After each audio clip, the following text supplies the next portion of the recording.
Шердаки с национальными орнаментами, традиционной одеждой и предметы кыргызского быта. В Алайском районе прошел форум под названием «Сохраним традиции, построим будущее. Мир войлока и культурное наследие». В нем приняли участие мастера из Орской и Нарынской областей. Они отмечают, что подобные встречи помогают обмениваться опытом и развивать свое дело.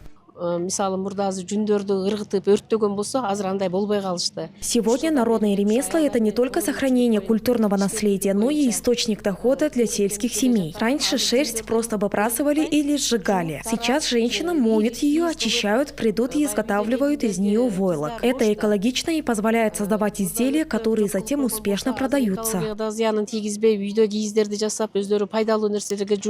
Мастерицы из Нарынской области поделились опытом сохранения народного искусства. Здесь музейные экспонаты не только хранятся, но и используются в обучении детей. Организаторы считают, что такой опыт стоит применять и в других регионах.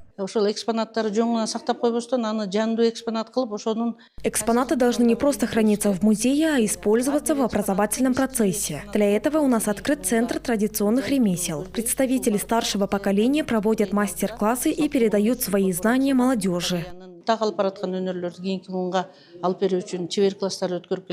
Главная цель форума – сохранить и популяризировать кыргызские народные ремесла.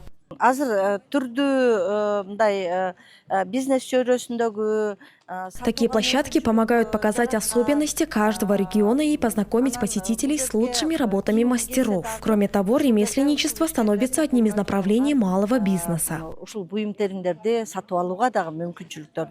Форум организовало несколько общественных объединений. Его участники уверены, историко-культурное наследие необходимо бережно сохранять и передавать следующим поколениям.